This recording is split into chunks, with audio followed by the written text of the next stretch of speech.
Welcome to Duku on Air. Enjoy. Hai, welcome to Suku Blog.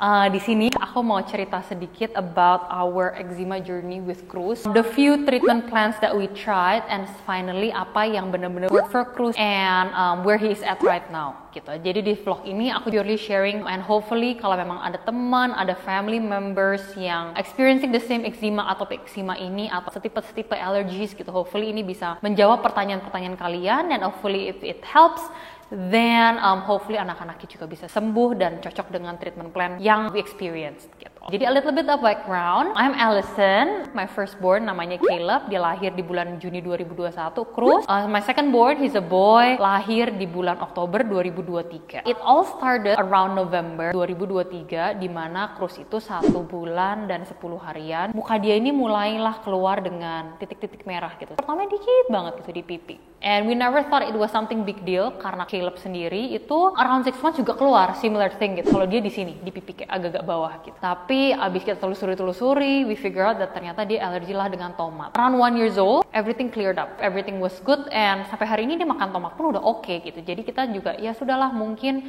it's a very similar condition dan memang kita tahu dari lahir pun anak-anak kita nggak ada tuh yang pipinya kinclong mulus gitu. Jadi pasti ada lah titik-titik sini, titik sana. So it's not a big deal for us. Kita ya kasih lotion aja, kasih krim gitu ya. Kita memang ongoing untuk ke dokter anak untuk vaksin dan pas kita ketemu dokter anak gitu dia bilang, oh iya ini alergi bu, nggak apa-apa gitu. Jadi dikasihlah krim racikan kecil dan dia bilang, oh ini bisa dipakai ongoing gitu ya. Udah kita juga percaya, kita kasih clear up gitu. Tapi abis bulan kedua, bulan ketiga menurut dokternya ini adalah alergi bu gitu. Karena dia juga full ASI, jadi apa yang dipantang adalah dari makanan aku. The most allergen menurut dokternya ini adalah ya definitely gluten, dairy, eggs. Jadinya ya aku juga pantang itu semua.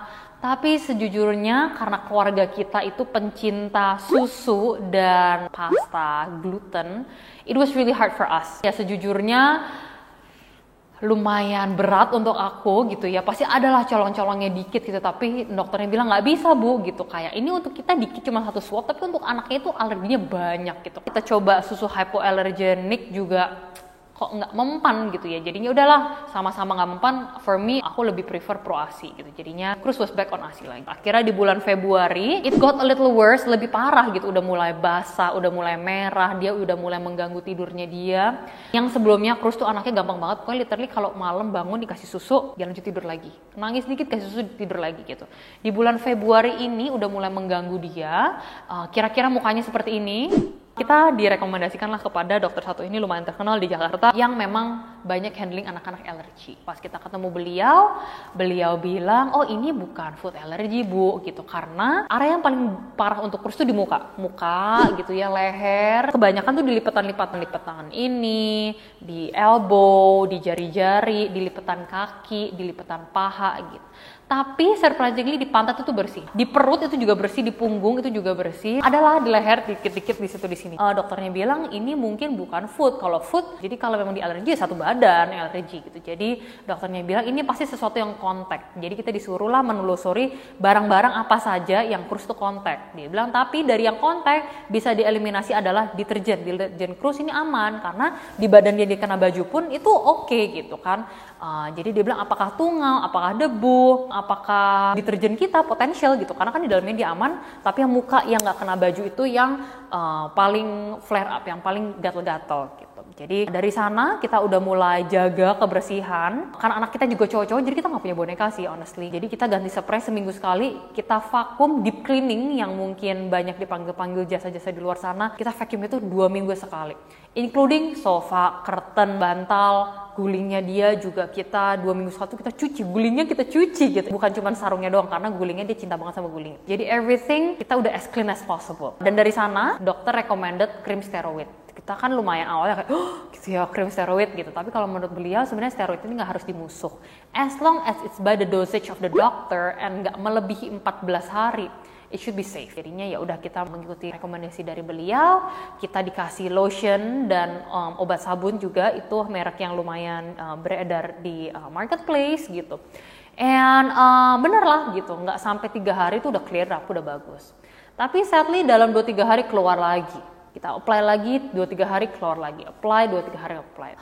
Kok kurang sustainable ya gitu, knowing the long term side effect of steroid gitu, apalagi ini untuk pada anak-anak. Akhirnya kita ketemulah beberapa teman, direkomendasikanlah dengan Dr. John Cham ini di Singapura. Kita dikirimin emailnya, ini bisa tinggal online consultation, and we did online consultation gitu, tapi kebetulan at that time dia reply, so sorry, dia nggak berani commit untuk a new patient yet, karena dia lagi ongoing treatment gitu, dia lagi sakit dan dia jadi cuti. Karena dia lagi cuti, dia suruh kita get back again in a month time, and with that ya sudah, kita tunggu dengan ongoing treatment, ongoing nanti steroid lah berapa hari sekali, nanti bersih, nanti keluar lagi. Dan dari sana month time di bulan April itu kita contact back dan ternyata dia udah praktek. Kita direkomendasikanlah satu treatment plan ini gitu ya, dia ada krim, ada lotion, ada obatnya, dan salah satu sebenarnya dikasih ada steroid. Dia bilang ya this is the ongoing plan, tapi memang sebenarnya the goal eventually itu adalah untuk nggak pakai steroid definitely, dan lotionnya juga bisa mulai turun. So ya sudah, kita percaya dan it went on. Sebulan kemudian, nggak sampai sebulan sih sebenarnya, nggak sampai 2 minggu juga, a week to 2 weeks later,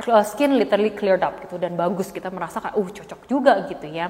Tapi kok kita melihat krimnya ini semua krim dan obat-obat racikan. Kita sejujurnya knowing that dia kemarin cuti lumayan lama, kita agak-agak worried kalau sampai kita memang udah cocok, tapi ternyata lotion dan krim ini kita nggak bisa mendapatkan alternatif lainnya. Jadi dari sana, setelah 1 bulan ini dan lotion dan krim ini udah mulai habis, akhirnya kita mulailah mencari-cari alternatif juga di Jakarta.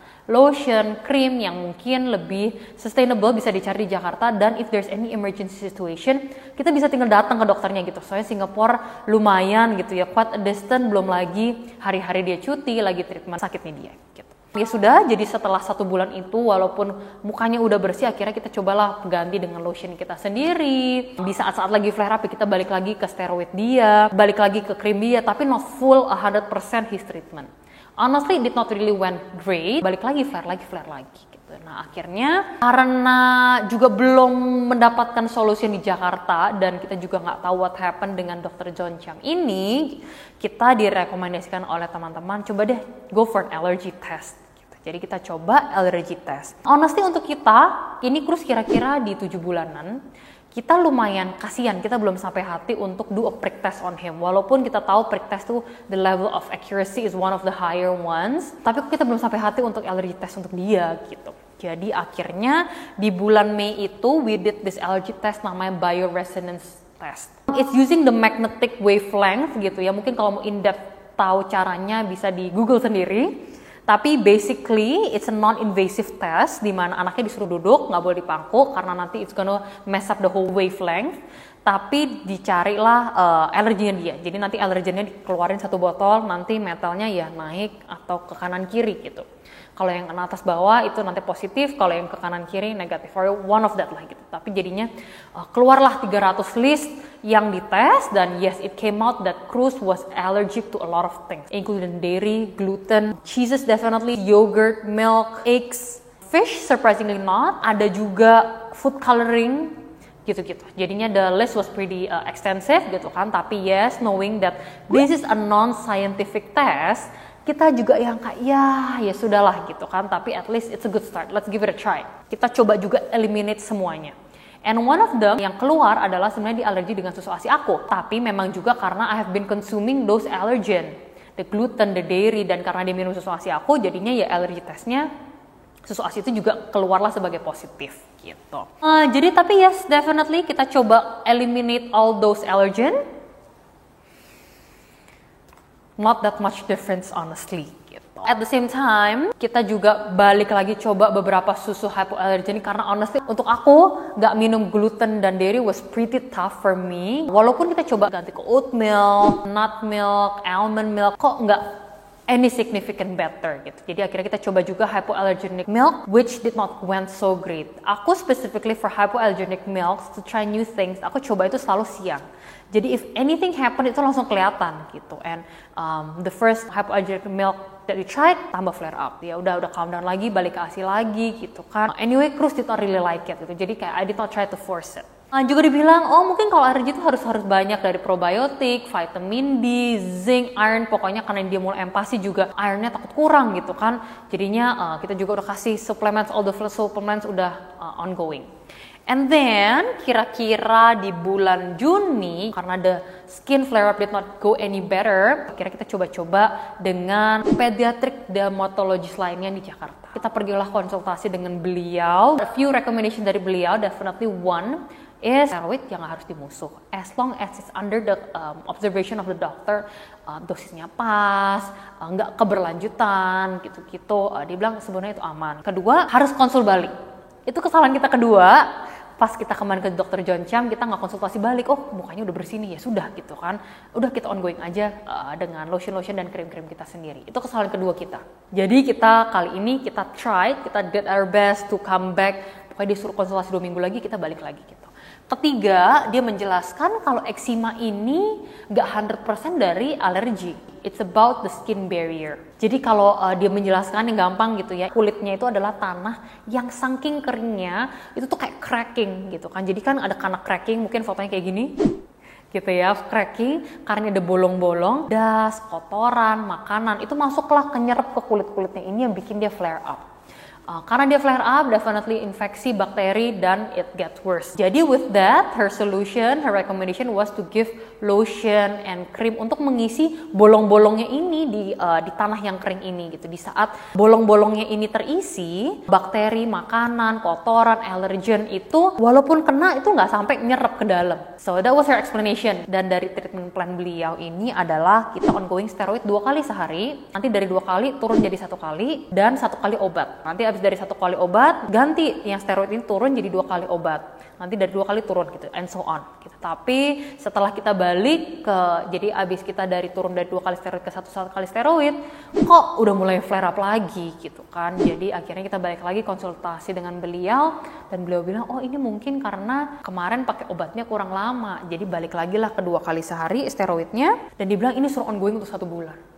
Kok sebagai ibu, honestly my heart was not at peace with that gitu, knowing the long term side effect. Walaupun ya dia bilang dari awal adalah steroid nggak harus dimusuh, tapi mungkin kita not the pro for the treatment plan gitu ya. Jadi kayak oke, ya sudah, abis direkomendasikan itu kita mencarilah alternatif dokter lainnya. Lalu di bulan Juli ini kita juga udah bingung, kita mau makan apa lagi, treatment apa lagi. Akhirnya we decided ya sudahlah, mau sakit hati anaknya disuntik-suntik, let's give it a try. We did the IgG and IgE test, including dengan level vitamin D dia dan lain-lainnya lah, bakteri lah, infeksi lah. Vitamin D dia kurang tapi it's not that much. IgG and IgE test came out banyak alergi juga dari makanan, dairy, gluten. Terus habis itu yang pas kemarin tes adalah oats aman, ternyata oats was one of the highest allergen. Surprise, surprise, that's the reason why mungkin at that time Cruz punya muka doesn't get better even though I had full dairy cut. Jadi udah gak minum dairy sama sekali dan gantilah ke oat milk. And then kita cobalah hindari semuanya itu lagi. Not that much difference, yes it got a little better karena masih bolak-balik pakai steroid itu juga kan dari dokternya. So it was better, nanti pada time lepas steroid pasti dalam 2-3 hari flare up lagi, balik lagi. So then we recommended another professor di Jakarta yang katanya memang ini dia specifically for allergy. Kita coba ke beliau dan rekomendasi dari beliau adalah dia punya treatment plan menggunakan obat alergi. Dia bilang coba ini pakai obat alergi ini for the next 6 months. Honestly sebagai ibu yang mungkin we are not the pro in all medication, minum obat alergi untuk ongoing 6 bulan was hard for us. Jadi akhirnya kita mencoba lagi lah. Kita bilang ya udahlah, kok kayaknya kita nggak tenang dengan jawaban beliau. Jadi akhirnya we moved on. Kita cobalah another treatment. Ini kira-kira di bulan September, and we were recommended coba deh go for a natural path. Kita konsultasilah kepada neuropath. Neuropath ini bisa dicari-cari what's your neuropath itu ya. Mostly dia recommended with natural ingredients. Satu rekomendasi beliau adalah semua obat-obatan steroid harus di-cut krimnya dan digantilah dengan coconut oil, lotion-lotionnya, krim-krimnya semuanya pakai coconut oil, VCO, and those natural remedies gitu. Honestly, I really like the treatment plan. Aku juga lumayan, ya kalau natural nggak mungkin overdosis lah gitu. Mau kebanyakan juga, ya sudah gitu. It's natural anyways. We tried that. Tapi honestly dengan Cruz yang that severe, melepaskan steroid atau any obat itu lumayan berat gitu ya. Kayak udah pakai steroid aja masih merah, apalagi kita nggak pakai steroid itu. So then we tried for a few days, or I think almost a few weeks. The progress was not that significant for us. With that kita yang kayak aduh kayaknya ini kita nggak bisa. Kalau kita melanjutkan dengan neuropath, Cruz tidur aja nggak bener, gatel terus. nggak sampai hati sih. Akhirnya we were back on the lotion, we were back on the cream, on steroid cream. At the same time, karena allergy test came out, dari neuropath ini juga recommended us to do a food diary blog, which we thought it was really great. Jadi literally kita introduce anak-anak ini makanannya satu-satu dan kita note down gitu. Kayak hari ini makannya apa, besok makannya apa, flare up-nya berapa bintang gitu ya. Kalau 5 bintang tandanya it's very bad, kalau 1 bintang it's not that bad gitu. Dari semua itu akhirnya di bulan Oktober, we found a milk that was plant-based milk. Namanya Miwako yang terus minum sampai hari ini juga. Miwako seperti ini. Miwako was great, taste-wise was great. Mungkin kalau kalian pernah cobain susu Korean rice milk, itu rasanya mirip kayak gini. And Cruz liked it. Ya sudah, kita coba jalan itu dan at that time kita akhirnya mulai berhenti ASI. Karena we felt that kita mau kasih makanan apapun, aku try to limit apapun kok not that much difference gitu. Jadi akhirnya kita full ganti ke susu Miwako A+ ini dan Cruz cocok. Udah akhirnya di bulan Oktober itu exactly at Cruz 1 years old, kurang 1 minggu kayaknya, Cruz berhentilah ASI dan dia ganti full susu Miwako. It was so much better honestly, so we thought kayak okay ya sudahlah, ini hopefully it's the solution. Tapi again, it was not a long lasting solution for Cruz. Cruz masih mukanya seperti ini, kira-kira seperti ini. And it was definitely very uncomfortable for him. Akhirnya di bulan November, karena kita start to eliminate everything from the food diary log, kita start to eliminate everything, kok kelihatannya literally semuanya bikin dia merah gitu. Akhirnya di bulan November ini, kita decided untuk literally cut everything. Dia purely makan sayur-sayuran hijau. Bayam, kangkung, carrots. At one point he was eating quinoa, karena di allergy IgE testnya dia aman. Tapi kok tetap merah, so we cut that out juga. Soy yang katanya dia aman, jadi tahu tempe, kok juga merah, jadi akhirnya we cut that out. Ubi itu keluar di allergy test juga, jadi kita juga nggak kasih dia. And that's it. Akhirnya ya udah dia cuma makan ongoing itu. While we knew that karena my father-in-law lagi di China for a medical treatment, kita rencana juga mau coba lah ke China for a more natural treatment. Rumah sakit yang kita pergiin itu specifically a combination between Western and Eastern medication. Jadi we wanted to try that. Jadi akhirnya kita book our ticket Desember, pokoknya selesai sekolah, aku langsung bawa Cruz cabut gitu ya, langsung ke China. We were really hopeful it was the solution for us. Udah kita tahan-tahanin lah makan pakai vegetarian for that 1 month, I would say hampir sebulan sih ya, mungkin sebulan lebih dikit gitu. Purely on a vegetarian meal plan, walaupun not very sustainable juga karena ya better tapi not that much better gitu kan. Ya sudah, akhirnya di bulan Desember ini kita berangkatlah ke China. Kita went to this hospital yang menggunakan Eastern and Western medication. Jadi mereka bukan yang kayak nggak boleh ada Western medication at all, tapi mereka definitely assess dari kegunaannya dan kecocokannya dari treatment plan setiap orang. Kita ke beberapa dokter di China, dari dokter anak, family dokter kita kebetulan is a blood specialist. Jadi sebelum kita datang kita disuruh did this whole blood test, including autoimmune dan lain-lain, and it was negative actually. Jadi udah di cross out, ya sudah ini purely eczema gitu. Jadi akhirnya kita ke dokter kulit, kita dokter anak. Balik lagi dokternya kalau dari China ini bilang adalah it's something about the immune system inside him. Imun yang kurang baik, makanya dia juga sering batuk pilek, dia suka sering sakit, dan di saat sakit itu dia sering flare up. Dan di saat flare up, lebih banyak bakteri masuk ke kulitnya, dia balik lagi batuk pilek. Jadi dulu tuh hampir sebulan sekali dia sakit. Yes, it's true. Dan makanya dari sana dia bilang harus dibenerin itu adalah immune systemnya ini sendiri. Terus dikasih obat tebusan, at the same time untuk kulitnya juga ada beberapa obat yang direndam, ada yang untuk dep, ada yang untuk kalau gatal and so on. And honestly, I thought at that time it was okay gitu ya. Tapi mungkin for us, karena Cruznya ini sangat uncomfortable, kita juga kasihan honestly. We knew that this is a good long-term plan, tapi dengan the timing gitu ya, mungkin untuk kita agak kasihan untuk dia gitu. Karena we knew that he was very uncomfortable. Jadi with that, kita tahu it's about immune system, tapi we cannot go on with the treatment gitu karena ya anaknya very uncomfortable. Jadi ya sudah, dari sana, dari China, kita decided kita mau balik lagi lah ke dokter John Chiang ini. Jadi kita email dan di Januari kebetulan thankfully dia lagi praktek Ya udah di Januari itu kita berangkatlah ke Singapura untuk treatment Dr. John Chiam. Thankfully di bulan Januari itu dia bilang, iya benar, Cruz has an atopic eczema that was recommended to him way back in March, and cobalah go on, tapi at this time please come back, dia bilang gitu. I was like, okay, yes, this time kita juga commit sebagai keluarga, kita mau balik dan kita mau konsultasi lagi ke dia walaupun mukanya udah bersih, we have to come back. Ya sudah gitu, pokoknya at that time, jadi di Januari kemarin kita balik lagi ke Dr. John Chiam, balik lagi on steroid, yes, and it only lasted for less than 2 weeks and his face cleared up again. Dia bilang pokoknya by the time it cleared up, come back to me, consult back, and we have a new plan for you. Jadi memang dari awal dia bilang eventually goalnya adalah untuk melepas dari semua krim dan lotion, dan mungkin bisa pakai lotion dan krim yang dijual di pasaran sana. Tapi before that, please be patient. Ya sudah, this is the treatment plan gitu. Jadi treatmentnya awal-awal itu 4 kali sehari dengan 1 kali pakai steroid, 1 kali pakai antibiotik krim. Setelah udah cleared up, dia suruh kita balik lagi dan konsultasi balik lagi. Dan sekarang we're at the plan number 2. Itu dia udah dari 4 kali jadi turun 3 kali. 3 kalinya itu udah nggak pakai steroid, udah nggak pakai antibiotik. Jadi purely lotion, krim, ada probiotik krim, ada krim, I don't know, it's called a TD cream, which aku nggak tahu itu isinya apa gitu kan. Tapi ya sudah, kita mengikuti all plan. And it has been 2 weeks, ini di bulan Maret 3 hari ini kita shoot video podcast ini. And Cruz has been steroid free for 2 weeks now. Ya ada memang merah-merah dikit gitu kan. Misalnya makan malam belecetan, merah-merah, tapi besok paginya udah pakai lotion, pakai krim, besoknya aman gitu. So honestly it is under control right now. We thought the steroid cream and we thought it was really really great. I think it's such a blessing nih kita udah bisa ketemu dengan Dr. John Chiam di saat ini, walaupun we knew that end of month nanti dia bakal cuti lagi gitu. Tapi kliniknya bakal tetap buka every Friday untuk top up, jadinya kita kayak okay, let's just go on and commit to this treatment plan. So there is a little bit of sharing from us. And hopefully kalau memang teman-teman ada yang experiencing a very similar one, atau ada tahu teman atau anaknya yang very similar cases, feel free to share this video. We would definitely appreciate and really hopeful that your child can be healed soon.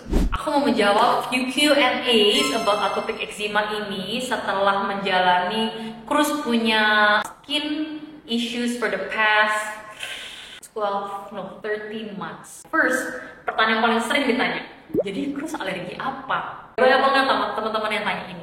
First, kamu menjelaskan kalau atopic eczema ini it's not an allergy. Atopic eczema yang Cruz alami, mungkin setiap anak berbeda-beda, tapi spesifik untuk yang Cruz kita alami adalah it's genetic. Ini adalah turunan. Jadi yes, memang my grandparents has a skin issue. Dia memang ada psoriasis. My husband, terus dad juga kulitnya kurang baik gitu. Jadi it's a genetic, dari mana kita cuma tahu. But it can be triggered by an allergy. Jadi atopic eczema ini bukan alergi, bukan caused by an allergy. Tapi yes, kalau ini lagi parah dan ditambahin allergen, yes, it might cause an additional flare up. Tapi the direct cause itu bukan karena allergy. With that, kalau memang skin barrier-nya dibenerin, diobati dengan tepat, sebenarnya makan makanan yang dia alergi pun it's gonna be fine. Kalau ditanya, terus ada alergi apa? Dari alergi tes kemarin, dari IgG testnya dia memang ada a lot of things. Tapi so far, it's been almost 2 months now that kita have ongoing treatment. Kita kasih dia pork, dia aman. Kasih dia cheese, dia juga aman. Telur kampung, so far, in a small amount, aman. Memang kalau banyak, 1 butir pun dia udah mulai gatal. He has lots of allergies, tapi it does not directly impact atau it's not directly the cause of Cruz atopic eczema. Kedua, jadi sekarang Cruz pantang makan apa? Cruz nggak pantang makan apa-apa sekarang, honestly. Kita try to expose him to as much as possible, including his allergen. Including telur, aku kasih dia dikit-dikit, definitely bukan langsung 1 butir telur, bukan 2 butir telur, tapi ya starting from roti. Roti itu kan ada telurnya. Pasta, kita kasih dia pasta juga. Pasta itu ada susu sapi dan ada telurnya. Kita kasih dia whatever we eating, and skin has been like this. It's been really amazing, and we really grateful banget. Ketiga, jadi sekarang pakai steroid nggak? Di treatment plan Dr. John Chiam kedua ini, steroidnya udah diturunin. Jadi dari 4 kali pakai lotion, yang dulunya ada 1 kali steroid, sekarang udah tinggal 3 kali. Dan udah nggak pakai steroid at all. It has been 2 weeks. Tapi disclaimer, Dr. Chiam has recommended us kalau memang udah mulai merah lagi, it's okay to go back to the first treatment plan. Jadi right now, karena kondisi Cruz lagi baik, so right now he's not on any steroid. Pertanyaan keempat yang juga sering tanya, Ci, emangnya itu alergi debu kali gitu kan, nggak divakum ranjangnya? We have tried that. Sampai hari ini kita masih vakum ranjang kita 2 minggu sekali dan ganti spray itu setiap minggu, including sofa, bantal, curtains, karpet, semuanya pokoknya kita vacuum. Dan even bantal dan guling yang dia dibawa kemana-mana itu kita cuci, kita mesin cuci. I know it's not the greatest, untuk gulingnya juga sayang gitu, tapi oh well, that's what we're trying juga. Jadi yes, kita udah, we also try to keep our house and our environment as clean as possible for him. Oke, pertanyaan yang juga sering ditanyakan kepada kita adalah, Ci, emang ini treatment plan-nya nggak ketergantungan? So far, we have few friends yang going to the same doctor yang actually recommended us to go to Dr. John Chiang ini. Eventually, anak-anak ini lepas sih dari krim dan lotion dokter 100%.